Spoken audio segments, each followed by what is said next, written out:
So good afternoon. Good afternoon to everyone in YouTube land, and also good afternoon to Simon from Langley Prestige in Chelmsford. Good afternoon, Joseph. How are you? I'm very well, thank you. I see you've got your Langley Prestige merchandise on today. Yeah, Yes, yeah. I know. You've got triple Is that enough? merchandise there. I guess enough. Yeah. Um, Simon has an independent used car business in Essex, and he's the person actually who supplied us with some of the most interesting vehicles we've ever had on the channel. The 2001 BMW M5, we did a walk around of the E39, the EG4 Honda Civic, which is one of the favorite things I've ever driven, really, on no budget reviews. Although I think that's probably worth a bit more than £1,000 that car these days. I've still not brought myself around to selling that yet. I know you've got some fans of that of the comment section, and then the Kia Rio, which actually is one of the best super minis for under £5,000. Really, I'd say one of those. That has now, I think, moved on to a new home. And then of course the Mini and the Capri, which were, well, something else entirely, weren't they? I think you had quite a split day, didn't you? Really, with that, because Yeah. the Capri was you went for quite some time. You and Mr. Frank, you disappeared, and I didn't see much of you. I think for 3 hours. No. And when you drove off in the Mini, I pretty much knew you'd be back a little bit quicker because you both looked pretty cramped in there. It was extremely cramped for two sort of larger gentlemen in a Mini, and it's just not very comfortable to drive those for a long period. I find some people do. I know people who do drive those for longer periods, but I just didn't get on with the sort of driving position particularly well. And a lot of people, I think, take the rear seats out of a Mini or something, or have a sort of custom solution to make it a bit more comfortable, or modify suspension or something. Certainly the experience was fantastic. It was a fantastic experience. But I They were think pretty two polarized cars, though, two polarized views of my fleet on that day for you, really, wasn't it? Because the Capri, is something else. So, I mean, I've never really been a Ford man either, to be honest with you. But the opportunity to own that Capri came up, and I thought I'd take it. Yeah, it was certainly two different stories, wasn't it, when you went out? Two massive nostalgia hits, both just for me personally, because Capris and classic Minis were everywhere when I was younger. Certainly, one of my practically just had an '83 Capri 1.6 LS in the early '90s, so they were definitely around. I don't know if they were the coolest cars at the time. They probably weren't, to be honest, in the early '90s, but they were certainly around. The Minis, though, were just everywhere. Everybody knew somebody who had one. And certainly that was the case for the Capri and the Mini right the way back well before I was born anyway. They were in production for a long time, both of them. So but those are the two that we really enjoyed doing, and I think we did an adequate job representing both of those cars. The Capri was the one we didn't really want to give back. The thing about it I remember though most of all is the incredibly kind of fierce gear change on it. You had to absolutely manhandle it to get any gears, particularly reverse. You're almost like feeling going to break it to do it. And then I think later on I then drove the Kia Rio, and that was like changing gear with a little finger like this in comparison. Yeah, modern cars are a bit easier, aren't they, to drive, what have you? But give me an older one all day long. To be honest, I know. The brakes on a Capri are not progressive either. You kind of like I did warn you. There's like nothing, and then it locks. The Mini, you have some of the best brakes I've ever driven on any car. I mean, no ABS and no EBD or anything, but they just stop at a sixpence. It's absolutely incredible brakes. Oh yeah, no, fantastic car. Yeah, it was great, and I gather you still got those at the moment, haven't you? So yeah, the Capri is tucked away in a garage. The Mini and the BMW are both on site with me here. I think being a car dealer, you kind of always say that everything's up for sale, although it may not be physically up for sale, if that makes sense. You might not be able to find it on my website, but I think if the right offer came in, I'd always consider any of the cars to be sold. The Mini for me maybe is the most unlikely, which may surprise you, but I've always wanted to get one of these small classic Minis because it was the first car I ever owned. So yeah, I wanted a good one, and this one is a good one. And there's not many good ones out there. There's a lot of rubbish. There are. Sorry, it's wrong of me to say there's not many good ones out there. There are, but they're not available for sale. They're just as often as you might think, really and expensive for the right price. So for me, that one is just a little bit of it's an itch to scratch, but I think I'd struggle to sell that one. The M5 will definitely sell. The value of that has gone up remarkably in the last few years, in my opinion. I've not tested any market with it at all. I got offered it. Being in the trade, you tend to get offered cars quite regularly that may be a little bit outside of what you generally stock or what have you. But people will say, well, look, do you know anyone who sell it who would buy it? And someone will say, well, my friend's a dealer, he might know someone. And you get talking to people who want really to dispose of these cars but aren't sure how to.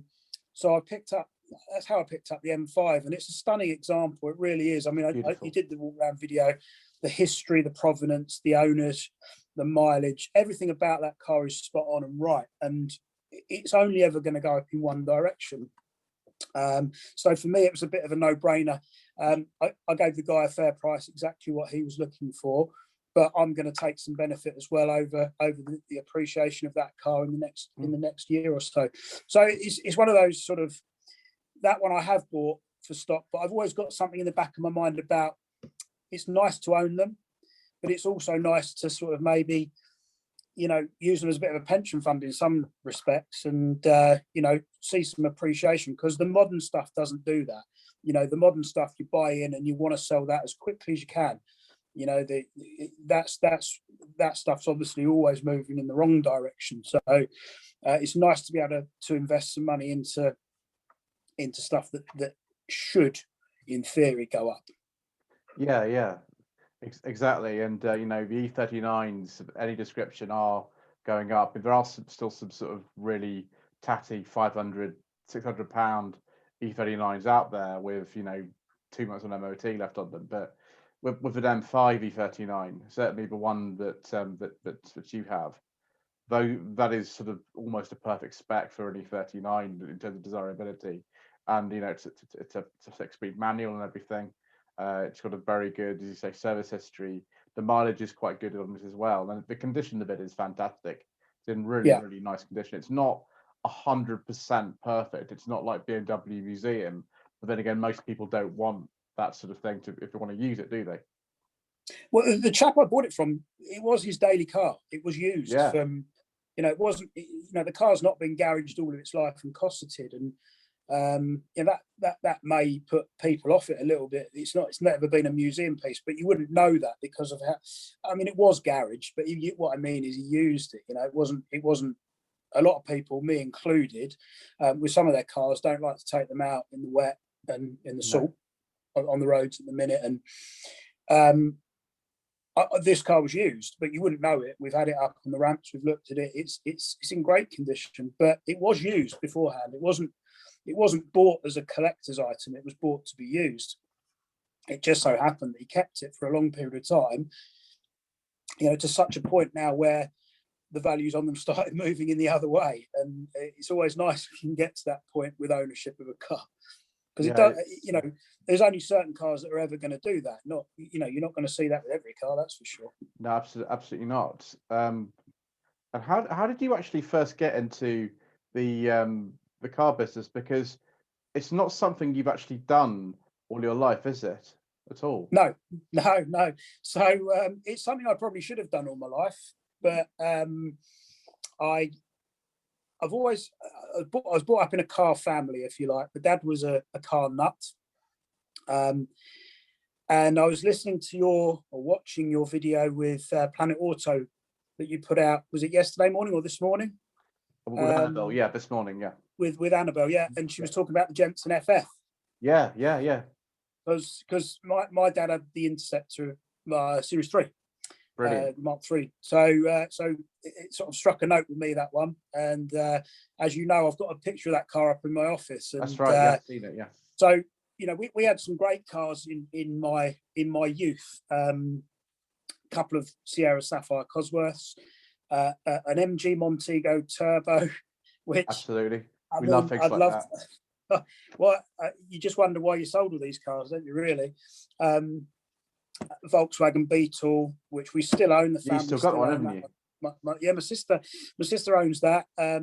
So my dad bought that brand new in 1969, and my sister has it now because she used that. That was her first car, and it's still in great condition. It's done about she'll probably I think it's done about 55,000 miles. But it's we've still got that. So cars were a big part of youth, and car shows, cleaning, washing, polishing, driving at the weekends. So I've always had a great interest in cars. I've owned so many cars, it's unbelievable. I used to be one of these people that changed my car every 6 months, maybe less, every 7 months, 8 months. I got bored quickly and changed them. Quite liked going and buying new cars. But the bottom line is I left school and went and worked as a store manager for WH Smith.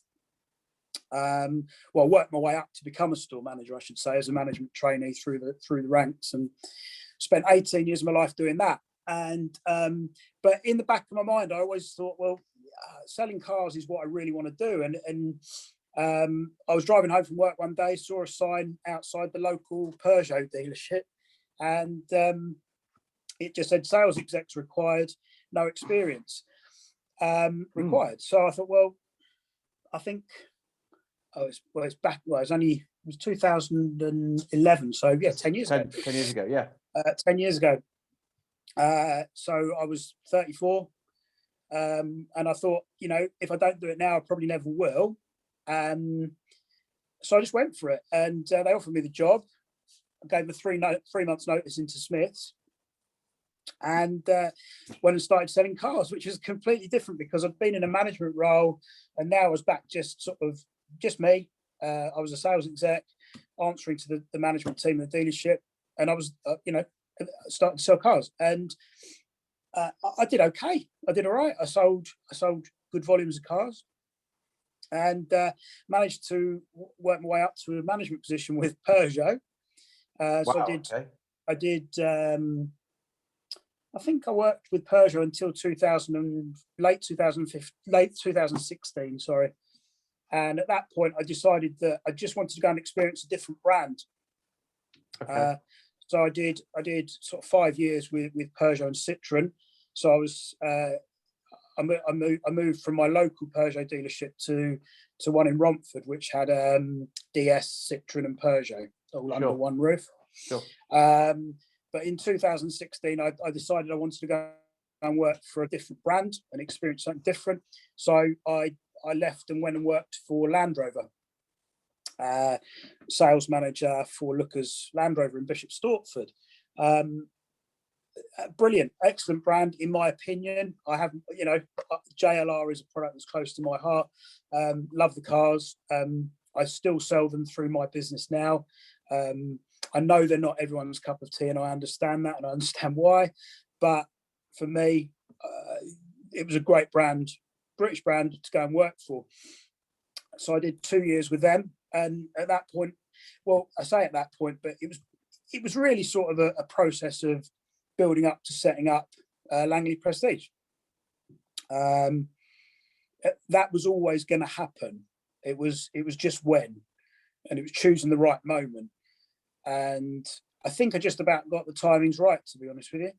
So we set up here in Chelmsford, Langley Prestige, which is my hometown. We set up here in March 2018. So we've been trading since then. So you weren't with Land Rover for very long, were you, at all? Not very long. No, not 18 months. Because one of the things I've noticed, and I mentioned this on the last analysis of top 10 best-selling cars, is that with brands like Mercedes, BMW, Land Rover, Audi, these are, particularly the German ones, are some of the best selling brands in the country now. And I don't know whether you can consider them to be premium brands in the same way because they're so common. And I think one of the things we discussed when I first came to visit last year was the fact that Land Rover's philosophy had changed dramatically. In terms of the volume of cars they wanted to sell and the way that they sold them. Yeah. Could you tell us a bit about that? Well, I think if you think back to how Land Rover started with the series and what have you, they're always workhorse vehicles, weren't they? They were always, even right up to the recent times, the Defenders were always very popular agriculturally and what have you. They've become a premium brand, haven't they? There's no doubt about it with the Range Rover. And when you think about all the generations of Range Rover, they've always been a nice car. But yeah, it's definitely moved on from that, hasn't it? It's without a shadow of a doubt. It's a brand. Land Rover have their fans, with people who buy them are very brand loyal. Yeah. And I think there were a couple of things that maybe, when the Defender stopped production, I think that was difficult for a lot of the people who use those vehicles. Yeah, because January 16, wasn't it? When they stopped January 16, I think. Yeah, and the replacement Defender is probably not quite the sort of vehicle that works from a utility point of view, if that makes sense. Right? No, so it's not. The farmers and what have you, it's still a great vehicle. Don't get me wrong, but the price range and what have you is stretched, and it's more, leans more towards the premium side of the brand. It's a bit similar in a different way to when the Discovery 4 finished production and the Discovery 5 replaced it. The 5 was a completely different car, really, to the 4. So the people that love the 4 didn't necessarily fall in love with the 5. No. And that has been a bit of a problem for the 5, I think. Yeah, particularly the rear of the car being quite interesting. Well, people talk about the offset plates, but if you look at any Discovery, they've all got offset plates. Yeah, if you look at the 4 they had, it's just the way it's done. It's that's different. Right. It's just, but it wasn't popular with people, and I think there was actually a company out there that was doing aftermarket centralization, if you like, to centralize the plate on the 5. I thought I thought the 5 was a great car.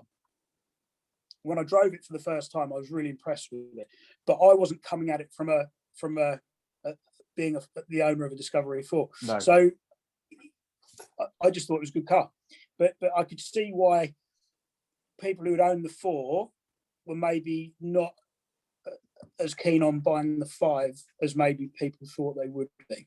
But I do think that's changing, though. I think it's like anything, isn't it, with change. If you think of the Discovery shape, it hadn't changed all that much since inception, really. The 5 was quite a step away from it. Yeah. And I think that probably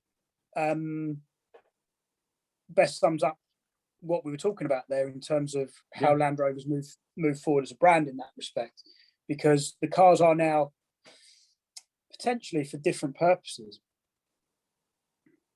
Yeah, I think so. I remember when I went to film the Skoda Superb over in another part of Essex, up in near Cambridge, actually. The weather was really bad when I filmed that, which is in December, and the flooding around there was terrible. And we managed to get through, and I was in the Tivoli, and that's got a bit of ground clearance. It was fine, but I noticed this chap stuck in the Velar. He was just stuck, and I think Velars are all 4-wheel drive mostly. Yeah. I'm not a massive expert. There might well have been some 2-wheel drive. With the Evoque, there was definitely 2-wheel drive versions. I can't remember on the Velar, Yeah, and he was just stuck. You know, he was stuck in the flood on one hand and on like a mud bank underwater, and it just wouldn't move. I was like, well, I'm not sure I can tow him out. I'm going to tow rope, so I'm just going to have to leave him kind of there. It's not a great advert for Land Rover seeing that sort of thing stuck, sort of like that. You know, you think your Defender, you'd be out or whatever. It's just, I don't know. It's just interesting that they are definitely not where they kind of used to be, and things like the original Discovery, Range Rover, the Defender, which were sold say about 30 years ago, you know, say range in say 91. They're very different types of things entirely, and occupy, I think, a bit of a different market segment than what they used to, don't they? I think the vehicles appear different, Joseph. I think the capability you can't question. And whilst I see what you're saying with the Velar, I went on a couple of off-road days with Land Rover during my period employment with them, and these instructors really know how to get the best out of the cars, because obviously it's what they do all day, every day. And I was pretty much shocked by what the cars are capable of doing. And one of the best was the Evoque, funnily enough. You know, but just some of the things they can do. I also went ice driving with JLR out in Sweden, and where they teach you to do all the drifting and all that on the ice, and just incredible cars. But I think what's important to remember is, and like I was saying to somebody only a couple of weeks back or last week when the snow was on the ground, a Range Rover isn't going to stop you from slipping off the road. It won't. It will help you gain traction in the snow, and it will do the job of a four-wheel drive, but it's not going to keep you on the road if you go around a bend too quick. Yeah, exactly. You know, the machine isn't like a magic car that doesn't crash on ice. So you've got to be careful. But yeah, I think the capabilities of the cars are fantastic. They really are. And as I say, I've seen that the best way to see that is to go and do one of these experiences, because they just are phenomenal what they get them to do in terms of going down hills, going up hills, going through some of the roughest terrain I've seen, and wading through water. So yeah, they are superb cars, but I do agree with your point that they've changed in somewhat respect the market segment, but the capability hasn't. I definitely agree that the Range Rover in particular, the standard Range Rover, what that can do off road is way beyond the capabilities of most people. But don't underestimate any of the four-wheel drive options they've got. I mean, all of them. The Freelander was good. The Evoque's good. Yeah. You know, they're all up there. But you're right. Some of the capabilities are just stunning. It's just interesting that they have so many models, and I get very confused what the different ones are, because there are just so many of them, and you know, the way that they actually, I see a lot more of them now than I used to, just because we've got more models and they can have broader appeal, and you know, the Jaguar side of things as well, the engineering is very similar.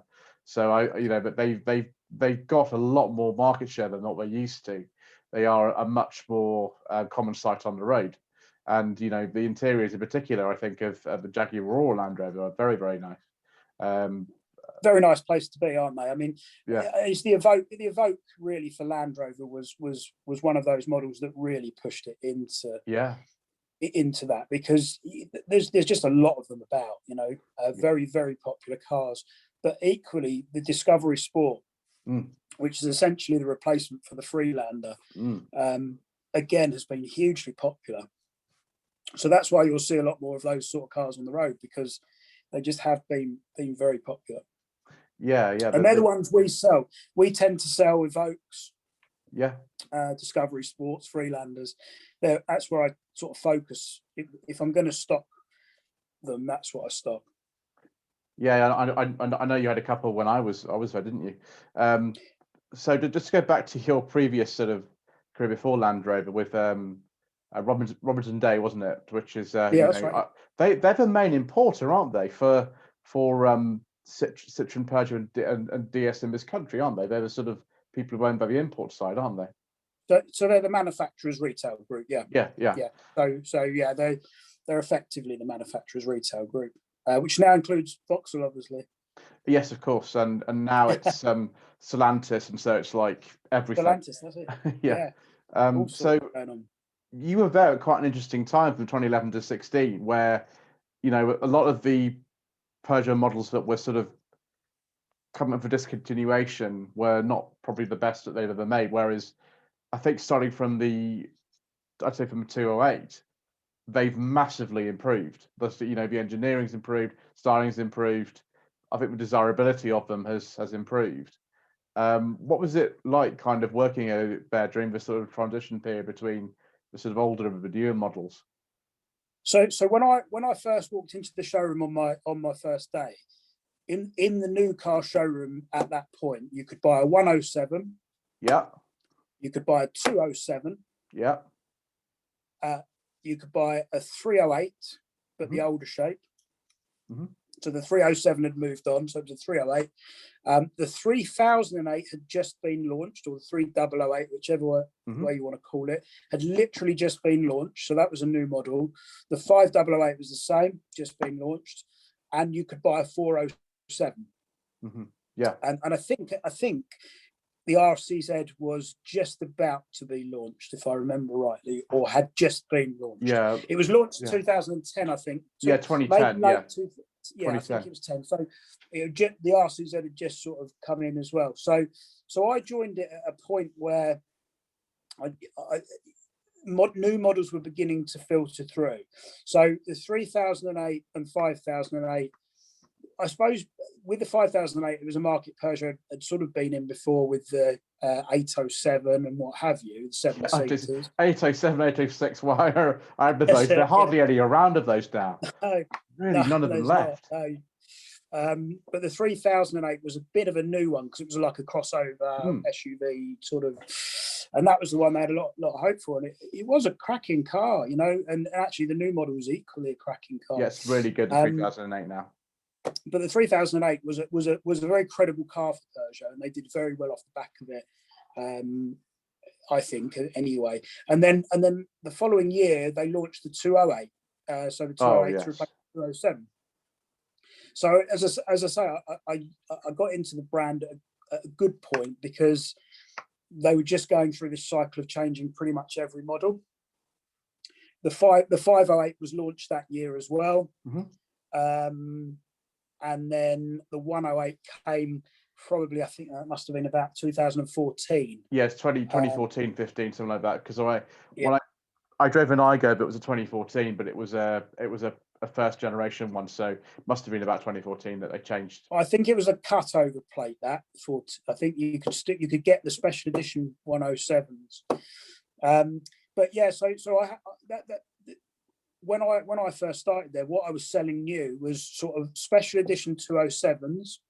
So they had the Sportium and the Envy. The Envy was out in 2011, and then in 2012, just at the very run out, they brought the Sportium out, which had satellite navigation, and it was a Clarion head unit, a double din head unit that they put in it, alloy wheels, all of that sort of stuff.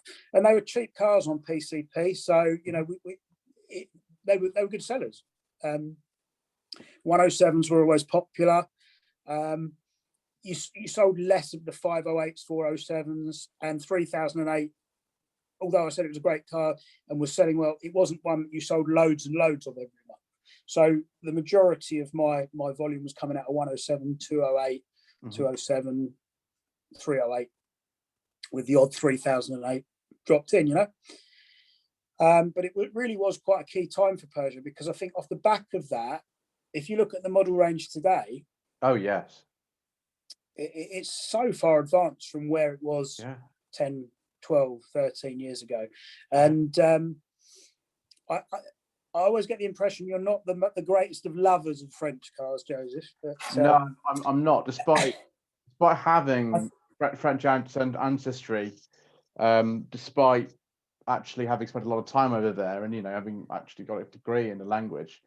There was a time when they were just not good, and a lot of them just weren't good, and something like the 207 was emblematic of it. About printed engines in particular, any car are bad, but the 207 seemed to embody that kind of period where It just wasn't good. But don't forget, you can have that in a Mini as well. So you've got to be careful. Well, I did review a Mini of R57, which had the Prince engines available in it too. So, you know, it's one of the things we don't talk about on my channel was a Prince engine, because they got a lot of problems, unfortunately. N47 BMW engine is the same. That's pretty bad, unfortunately. Well, if you get the N18 engine, they're they're better. Yeah. So I think it's the N14s that had the issues. Particularly, that was the mini designation for them anyway. Yes, they seem to. It just you're driving the 208 that I did, which was, I think, late November. I drove that. It was such a nice car in comparison to 207. You know, completely different. Massive difference. Engineering, and you know, it's the PureTech engine, which, you know, it's just a much better engine. There was some with the Prince engine, but most of it with PureTech, and it was just nice to drive. I thought the kind of steering wheel in the funny place was going to be a real gimmick, and it wasn't going to work, but actually it does. It was the specification I drove was a bit unusual. It was the robotized manual, which is not a great gearbox, but you just get a manual car and it'll be fine. You know, it's not a problem. Just the way it drove, you know, it's not sort of 205 kind of levels of engagement, but most people don't need 205 levels of engagement in a modern car. They don't really need that. It's not 5 levels of refinement either, to be fair. Yeah, 205. It's slightly better refinement than a 208 than a 205. But I suppose that's to be expected, really. My sister's godmother had a C-Reg 205, and I think our childminder had them at the same time. They were both second. One was a 5 door, one was a 3-door. They were both, I think, XL or GL models. Both, I think, 1.1, 1.3, something like that. And they were so noisy, those whole 205s. You know, quite a car for the time, but very noisy. The 208 was nice and refined. It wasn't the fastest one I drove. It was a 1.2, 82 horsepower with no turbo. But I was just amazed at actually how much I liked it, because I've been through a period a lot of time in my life just not recommending Peugeot, Citroens, Renaults, Fiats to anyone. Whereas you've changed your view on that, because you know, I'm not trying to force you in any way or what have you, but from my experience, I think they're a good option. I'm not saying that, you know, there's not stuff out there that beats them, but I think French cars have always had an unfair bad press, and maybe some of that is you know, dates back to previous models and what have you. But having worked with the brand for 5 years, I always thought they were very good, to be honest with you, and are only getting better. If you look at that new 208, the latest one, the new one, the electric one, what a car! I mean, I've not had a chance to get a driving one, but it just looks and seems to be a great package. I've driven the Corsa E, which is the same car underneath, and has it's actually got PSA bits in it. You can see the gear selector, for example, is straight out of the CF 3008 Auto, and that was a pretty good car, to be honest. It was a bit overpriced for what it was. You know, it was like 31 grand, the one that I drove, which I think is a little bit steep for a little car like that. But certainly the way it drove was really good. And I imagine a 208 is similar in that way. Certainly they're getting better, and I know Renault's now doing a 5-year warranty on their cars, so they are improving. But they, you know, the period that you were sort of there, the sort of crossover period where, you know, the models, you know, the change in the models was dramatic, wasn't it? When the new ones are coming in, dramatic period of change, and it's much better place now. And they actually, we for some reason in this country much prefer Peugeot to Citroen. I don't know why, but we do. They sell loads more, don't they, Peugeots and Citroens, for some reason. Yeah, I think Citroen's been through a similar model shake-up, obviously. Citroen's Grand Picasso outsells, in my opinion, the Peugeot equivalent, without a shadow of a doubt. But Citroen, if you look back to the AXs, to the Zara and the Zara Picassos and those sort of cars, were always very, very popular. I'm not sure you could say the same about the C3, the Cactus, what have you, with Citroen. And DS when DS3 was new back in 2009, 2010, that was a car that was very, very popular for them, doing very well. Yeah, driven one of those actually. Yeah, I drove a later one. It's 2016, and actually they're quite nice to drive. Actually, those with the PureTech 110 turbo, and that was pretty good actually. Yeah, so now you can't get that type. It's called a crossback now, DS3 crossback. That's right, different car. It's pretty much a completely different car, which is a shame because I always thought the DS3 when it first came out was quite unique in its styling, quite trying to be something a bit different to what was already out there. And it kind of made me think a little bit like the Mark I Focus, you know, like a style that we hadn't really seen before, that was just a little bit quirky and a little bit different. And subsequent focuses maybe haven't quite lived up to the Mark I.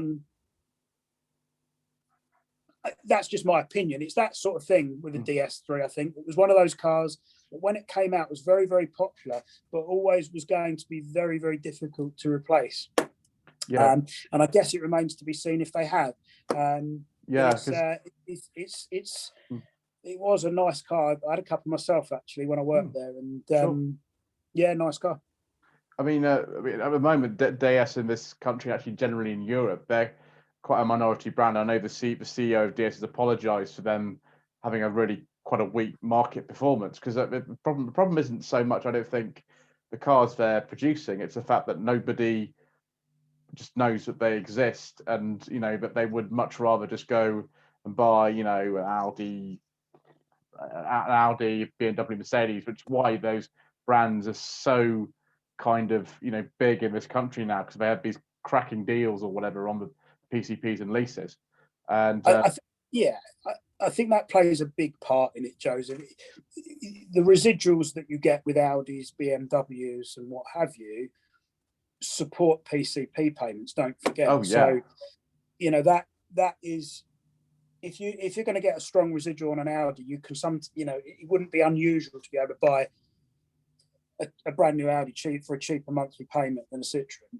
It happens all the time. Yeah. Even though the list price is more, because of the residual. So it is a difficult battle to be a part of, But I think they certainly won it with the DS3 and with some of the other cars that they had, But it's a difficult one when you're looking at PCPs and residuals on the premium brands.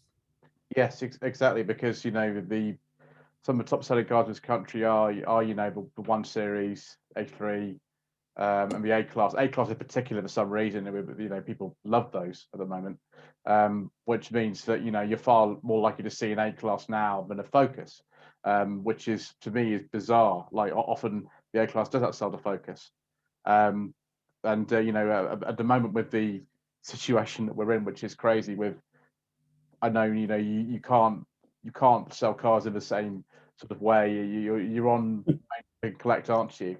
We're seeing some really strange things happening both in the new and second-hand car market. So can you tell us a bit about what your experience of the second-hand car market at the moment is? Because a lot of my viewers have been asking, why are used cars so expensive? And is that actually the case or not? I think yes. I think cars are expensive, not because we're overpricing them, but because there is a demand that sort of outweighs the supply. As an example, one of the I don't buy loads of cars from auctions, but I do use them. Obviously, sometimes I dip in and out to buy stock. But one of the big auction houses would normally, in normal times, carry somewhere in the region of 30,000 cars at any given time. Mm-hmm. At the minute, that's down to probably about 18,000, 17,000. Wow, it's if that gives you a sort of an idea of what the supply coming through is. In terms of how we're operating at the minute, we can't operate in any other way but click and collect or click and deliver. So that requires a customer to pay for the car and to then come and collect it, which requires a lot of trust and faith in me as a dealer, or whoever the dealer is that they choose to buy from. But what I will say is it's very successful. It's working because people are realizing that, you know, life has to kind of still move forward. Some people still need cars, you know. I've bought cars off people because they're now working from home and they don't need the extra car. But I've equally sold to people who don't want to use public transport, who have now got a job where they do need to commute. So it's interesting just talking to these customers about the reasons for wanting to change.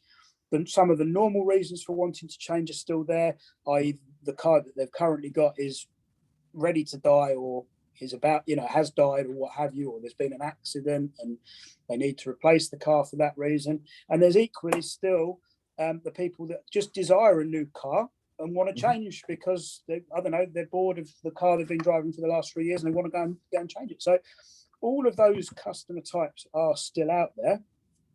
But they're having to accept that we're operating in a very different way. I think I'm right in saying that the onset of these big online retailers such as Kazoo, Cinch, and some of the other companies are normalizing this sort of whole order a car online and come and collect it, or we'll deliver it free of charge or whatever. It's almost normalizing it, and they're spending thousands and thousands and thousands of pounds on TV advertising. That's right, yeah. And there's no doubt that a smaller independent like myself is getting a benefit from that, because people are seeing it as more of a normal transaction. And that's certainly been my experience. Has there been concerns from people that are looking to buy cars? Absolutely. And all I can do with those customers to say, you need to make an informed choice. Go and read the reviews on my website. Go and read the reviews on Auto Trader, etc. We've got glowing reports from people who have bought cars from us, and that's about all I can do. You're not going to really be able to trust me until you've completed a transaction.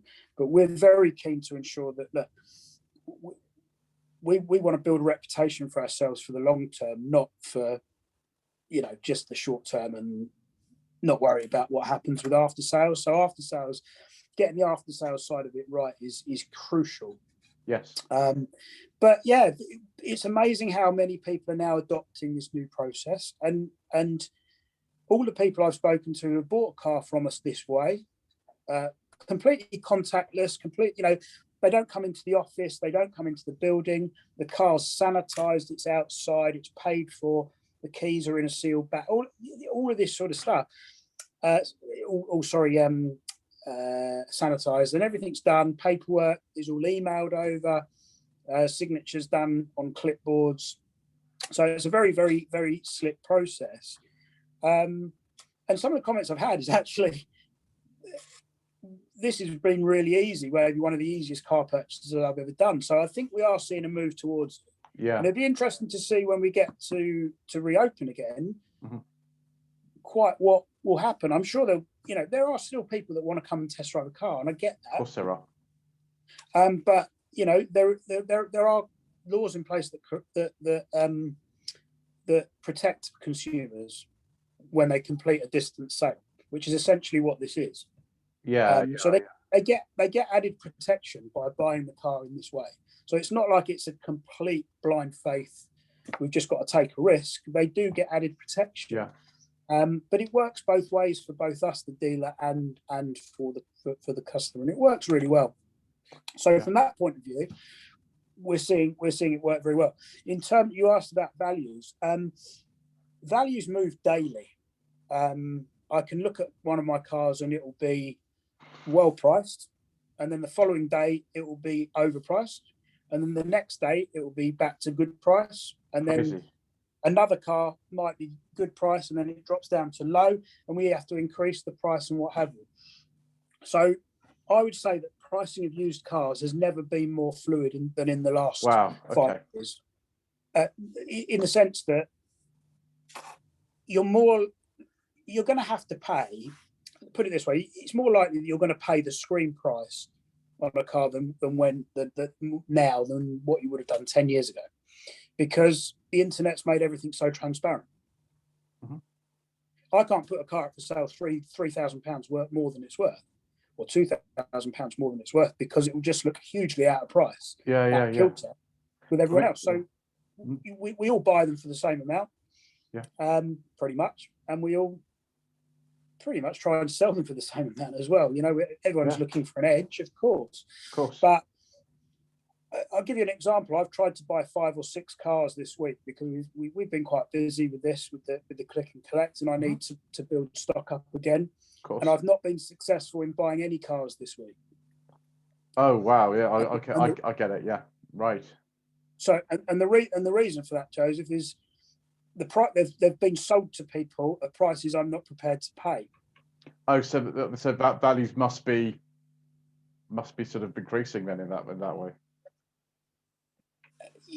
There is definitely prices are always strong, in my opinion. I've never really known the market to be any different, where it's really struggling. I've never really seen that side of it. It always appears buoyant, even if you could be sitting there quiet and thinking, why are these cars selling for such strong money at wholesale? But yeah, the minute it's I think it is the old supply versus demand. There is less used cars out there at the minute. Yeah, as you say, but that's like a 40% decrease in cars going through an auction. So that probably does have an impact on the prices. And also, I mean, just to get onto the new market, I know it's not your area of expertise at the moment, but a lot of viewers are saying, well, because a lot of my viewers are into new MGs and SsangYong, that's my sort of strongest area of people who want to comment on them.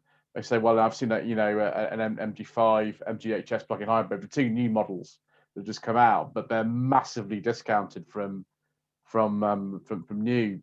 I don't know if that's to do with the fact that the dealers have to do click and collect, click and deliver, and you can't easily test drive comparable models at the moment. It's not really very easy to do that, and people are less willing to come in and buy a new one, or it's something else. But certainly, I know that a lot more people are looking to buy used than new at the moment. I think that seems to be the case. It could be something to do with it. I'm not sure. Perhaps you have a bit more insight than I do about it. I don't really. Anything I said about new cars would be speculative. Just an opinion, maybe, or I think the new cars, the manufacturers that will determine what sort of deals there are to be had, not necessarily the dealer. So where the dealer influences the used car price, it's more manufacturer driven in the new car world, because they'll decide how many registrations they want to see on the SMMT report that you put a video out on every month. And that obviously plays a part in that, not to mention dealer registrations, pre-registrations, fleet registrations, and all of that sort of stuff that happens. So I don't know. I would say that it will always become it will always be model specific on new cars. So if there's something that's really, really desirable and really, really something that's going to be in very short supply, I doubt you'll get a penny discount on it. Yeah. Obviously, if there is a stock of new vehicles built, and they want to shift those cars, not to say they're not desirable, but they just might have a build of a number of cars, then the manufacturer may put on some discounts, and then it's up to the dealer how much of their margin they want to use to further discount. The other thing I'm not sure of at the minute is how manufacturers are dealing with internal dealer targets. Gosh, I have no idea. Because if they've loose, I've been out of that now for a couple of years, so I don't know. But if the manufacturer has loosened the rigidness of the target scheme, where bonus is paid or whatever, you might find that dealers are a little less prepared to discount. But that's not to say there's not deals out there. definitely are, There aren't will, there? there will be deals out there. Absolutely, there will be. Yeah, yeah, But yeah, what I'm saying at the minute, it's not being in it. I would find it very hard to offer a view that could be anything. So that I could rate as fact to you. yeah. It's interesting Um, in a market that's down 39.5%, which was the overall figures for sort of last month. I mean, clearly there are some dealers sort of out there. I mean, Summit Garage, obviously, John runs at Summit Garage and dealership. It sort of tells me that it's just a difficult time at the moment because obviously, generally the process is as you say, when somebody wants to buy a car, and the process I take them through is we go and test drive it, and you can't really get a feel for a car until you've actually driven it. You have to sort of you've not driven an example of that car. You just have to hope that you're going to be okay and be comfortable and whatever. And you can watch as many reviews and read as many reviews as you like, but unfortunately, it doesn't quite replace actually sitting behind the wheel of it, and it never will. That's just the way that it works. And of course, with something like I know Kazoo or Cinch and things like that, they don't offer that sort of facility at all to compare. And obviously, at the moment, everyone's having to be in the same position that they can't do that, and that's probably putting some people off. I would have thought, but obviously, there's nothing that you can do about it personally, just the way that it is. But some people I know, they're not being bothered about test driving a car. They're not. They just like the look of it, like the color, they like the spec, and they're very happy to just take it away and it'll be all right. I think possibly I'm a bit more fussy than the average person in that respect, but that's just what we have to deal with, isn't it? Really, at the moment. it is, but you were talking there about Kazoo and Cinch. They don't do the test drives No, because not of at their all. business, effectively, and that's not a COVID thing. It's just their business No, model. not at You're all. gonna Yeah, you're gonna buy the car online and it's going to get shipped to you, but they do have in place um, the I guess the distant sale bit that I was talking about. yeah, And so all of those companies will offer a 14-day money back guarantee. yeah. Of course. Because legally they have to in that respect. In some, that's part of the distance selling, rules that I'm talking about. But the test drive, the thing with new cars, I always think as well, is that when you go and order a new car, a lot of the time people want to choose the color because it's new. They want to choose the trim. They want to choose any options and all of that sort of stuff. And sometimes you need to be touch and feeling with that sort of stuff. Like, what is this fabric like? What is this leather trim like? What is this? Where's this button going to be if I have heated front seats? Where would the nav go in this car? If I think about a Mini, for example, if you don't have the visual boost screen, you just get the little small orange screen. So that's quite a big change. Yeah. Yeah, to have the visual boost screen with the nav, or if you have the nav from the original, just the standard screen. So I think with that's something that people will probably want to look at.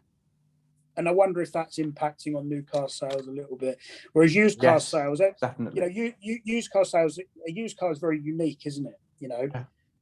There might be 150 Mini Coopers for sale within 10 miles of my dealership, but they're all unique because every single one will have a different mileage on it, will have a different wheel on it, possibly will have a stone chip on the bonnet or not have a stone chip on the bonnet. So they're all unique. Whereas a brand new car, it's just going to come out completely how you expect it, and it's a bit different. So we take 50 very good quality images of every car. Yeah, absolutely. We can do a video walk round. So there's lots of things we can do with a used car that maybe makes life a little bit easier to sell. Yeah. In an online environment. Yes, absolutely. And having you seen the stock that you have, it's all very well presented, and a lot of it's kept indoors anyway. So obviously you don't have this problem of having to clean them all the time. I know from having spoken to you about the after sales package that you offer and the sort of the good warranties and whatever, that actually the majority of people who buy from a dealership like yours are completely happy. I've been to a lot of bad dealerships, both franchised and non-franchised dealerships, and dodgy private sellers and things like that. So it's not completely kind of the case that you can have entire confidence from not having done your research properly. But obviously I know that you pride yourself very much in that, and pride yourself on reputation, and pride yourself on the service that you offer. And you try to pick out, I think, variants of, you say, for example, the Mini Cooper. Mini, I think, is number sort of 5, 6 best-selling car in the country. So it's a very good example that you pick ones that stand out. Obviously, but there's loads of almost identical ones, but with different mileages and different conditions. But you pick ones that stand out because that's actually easier for someone to differentiate than just like a normal one. So yeah, when I'm picking stock for sale, I always try and find something that might set that car aside from the others that are on the market at the time. So I try not to get involved with the stuff that there's a lot of, if that makes sense. So that I am contradicting myself a little bit, because with minis, I do sell minis. I like stocking minis. We do well with them, but there are a lot of them on the marketplace. Yeah, I know. So for me, for them to be different, I tend to choose things like, I do stock the standard hatchback, but it normally has to be a Cooper or a Cooper S. Of course. And if it would have to be one of 2 or 3 colours with a certain level of specification. So the satellite navigation, maybe the screen. If it's got a panoramic roof, that's great. Normally the ones with black roof, black mirror caps, black wheels tend to do well for us with the colour choices we choose as well. So we like those. And we also like Pacemans, Countrymans, and the coupes as well. Not so much Clubmans, haven't really done so well with those, but the other ones, the Pacemans and Countrymans, we do very well with. Yeah, and I know also, of course, you do not sell many diesels. You're very much like sort of me in that respect, that you kind of sometimes allow them, but it's not a very common occurrence, particularly because you're within, say, about an hour of London, aren't you? About the hour 25. So a lot of people do come from London, and they don't want the diesels. So we noticed a shift in that about a year into trading, that we were a bit diesel heavy, and all pre-ULEZ diesels as well. So oh no! So it was a bit like, okay, this might just be why the phones have just dried up a little bit, because you're always looking, like when you've got your own business, as I'm sure you're aware, you're always looking for, like, well, why is the phone not ringing more than it is, or what have you? And you look at it, and you start to look at your stock. And I'm just having a quick scroll on my website now, actually, as we speak. And I'm a bit light on cars. I've only got 11 cars on there at the minute. It's not as many as you normally have, is it, at all? It's not as many as you normally have. We aim to try and have 20 on there, if I'm honest. But as I say, we've been selling quite a lot, which is great. I'm not going to complain, but just particularly at the moment, no, absolutely crazy. I will add that we sell everything within the law, the current restrictions that we are allowed to, and we sell them in a way that we are allowed to do. Of course. So we're not breaking any rules, but we've only got one car on there now that is non-compliant ULEZ, and that is a Mini Countryman, funnily enough. But okay. there are 1, 2, 3, 4, so just over 50% of my cars are diesel at the minute, so that might surprise you. But it does, because obviously, because we can't talk too much about it on the channel, can we? Anyway, so we can't. I forgot about that, so we must move swiftly on. I know exactly. I'm just looking at the time, Simon. I've just realised we've been going a bit longer than we sort of imagined, and so we probably do need to draw things to a close. But there's just one more question I need to ask. Would you consider, as part of your business, having like a sort of older section of cars, like a sort of, I don't know, Langley Prestige, Heritage, or Classic business? Because I know you do like them, as I do, and as most of the viewers do. Is that something that you consider for the future? Yes. The easy answer to that is yes, and it is something I've put some thought and effort into. I only have one small concern about that, and that's the fact that I feel like I'd not want to sell the cars that I'm supposed to. that's something that you seem to come across a lot, isn't it? I just sometimes when you pick up a really nice example of a classic or what have you, you just think it's the wrong thing to do to sell it, because I've been there so many times. And again, listening to Annabelle, it was Annabelle, wasn't it? I haven't got the Annabelle, name yeah, wrong there. yeah. Yeah, listening to Annabelle, I think she said about she'd love to track down the FF. Oh, And obviously oh, you just yeah. think, wow, why did you sell it or whatever? But of course you sell it for the right reasons at the time. I know, yeah. You always do. I mean, as I said, we of the cars my father had, you know, I wish we had all of them, but they were all sold, you know, for a reason. But that's probably the only thing that is stopping me, Joseph, because I just wonder whether I'd be too attached to them. I know it sounds a bit stupid, but when those sort of opportunities come up and you pick up a car that is good provenance, good condition, nice car, nice example, there is a reluctance to sell it. I know what you mean, because when we I think watch this space is what I'm going to say. When we sold the MG3 a year ago, we had that exact problem. It had been, right, you know, my lady wife's first car. You know, we actually got it before we got married, and it was been the only car up to that point that she'd ever driven, apart from the Fiesta and the Proton Satrian Neo. She learned to drive. Okay.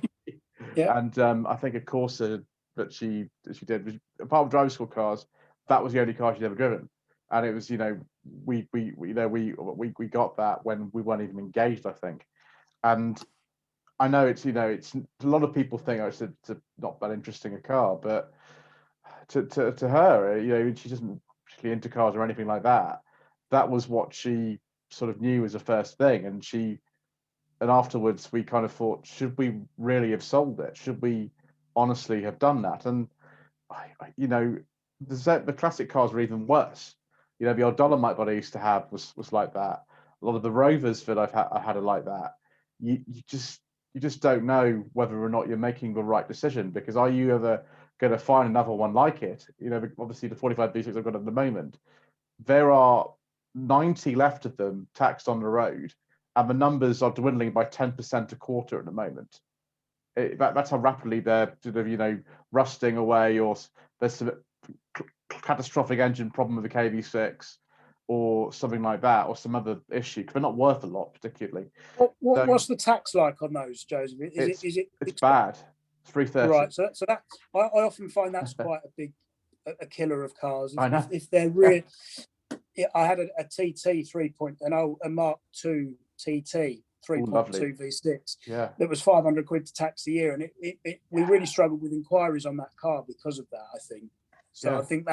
I think that sometimes hastens it, doesn't it, a little bit, in terms of seeing less of them on the road, because they're expensive to keep on the road, and it's a shame. Yeah, and also a cam belt service on a 45B6 or any KV6 engine car is over £500 if you do it properly. It's over £500, and they need it about every 6 years. They need to have it done, and of course, you know, you've got to, when you service it, there's 6 spark plugs on it, and the rear ones at the back of the engine are a nightmare. You've got to have more oil. Air filters are really easy to change on a KV6. I do it in about 10 seconds myself. I don't need anybody to do that. It's one of the only things I can do. But the thing is, I go on it. I went out on it today, and I just love the thing. You know, it's not worth a lot of money. You know, a lot of people don't even know what they are, but it's just one of these things. You know, if you're, I know you're a proper enthusiast as well. You just happen to be in motor trade at the same time, because the two things aren't necessarily the same. But I can see why, you know, the ones you've got at the moment, you know, they cut. So the older ones are kind of for sale, but they're kind of not, aren't they? That's sort of the way it is. There's a reason they're not on the website. Yeah, it's kind of, you know, but I think at some stage they will be. I mean, as I say, if there are a few people that know I've got them, and I think if the right offer came through on any of them, I'd consider it. I mean, because then the flip side of it is there's always something more, you know, a bit maybe, you know, to move on down the road with it. Something else will pop up and you'll have long forgotten it. It's not like they hold any real sentimental value to me. Like the previous cars that we were talking about would, but I just think I think I watched one of these E39 M5s go through a trade sale only 3 weeks ago. Wow. And okay. I was amazed by what it fetched. Was it like more than you expected? Yeah. Yeah. Wow. Okay. And so which is what reinforced my view on the value, really, that this was a car that was being sold to a trader. Mm-hmm. So it was a trade, it was not a wholesale car. So it's very likely out of that it's going to go up and appear for sale at some point. Maybe the buyer will do what I'm doing and sit on it for a while. That's, but yeah, it appears that the values may have moved on a little bit in the last 6 months to a year, which is something that surprised me a little bit, if I'm honest. I just didn't think that with the situation we've had that that may have been the case. But yeah, to answer your question, yes, I have thought about it. Yes, I would do it, and maybe watch this space. I think one of the things I'm noticing at the moment, and I'll just, obviously we'll just finish with this, is that fiat currency, like, pound sterling, euros, dollars, things like that, these are all decreasing. Whereas physical assets, gold, classic cars, and to a certain extent, cryptocurrency like Bitcoin, these are things that are not tied to governments or anything like that, and these are all increasing at the moment. All of those are increasing. So it's quite possible that we're in another position which we were. I can't remember what it was, but there was a time a few years ago where that was what it was. People were investing heavily into classic cars because the economy was a bit of the state, and that's what they were putting their money into. And whether that's a sensible thing to do, I really don't know. There's a lot of caveats involved in that, but that might be one of the things. Yeah, it's quite possible. It's quite possible. Yeah. Well, thank you, Simon, for agreeing to take the time out to record this. I know from past experience that we could talk for 3 or 4 hours about various things. I hope I haven't bored your viewers and they don't switch off mid-roll. But they'll be all right, I'm sure. We'll put the links to the videos that we made back in October in dynamic description, because the one that's performed best is the EG4 Civic for some reason, which was doesn't surprise me. Yeah, it's a sort of cult car, isn't it? And the one that you've got, the mileage and provenance of that is amazing. Of course, the Capri and the Mini, which were very good videos that Mr. Franks and I did, and hopefully I'll be able to come up and see what you've got soon, but when these restrictions kind of lift. Well, the plan is Joseph, that we'll have some more stuff that you may wish to feature. When we can, and that's, I've always got sort of half a mind on that as well, really, is if anything comes up I think this could well be of interest for Joseph, then of course we'll let you know. Yeah, well, you know my taste, don't you? Absolutely. Yes. Absolutely. All right. Okay. So obviously, please don't forget to subscribe to the channel. Click the notification bell to be informed of new uploads. Like this video, leave a comment below. And if you want to look at Simon's website, I will put a link also in the description below. And hopefully by the time you see this video, he'll have got some more stock. Excellent. Thanks again, Simon.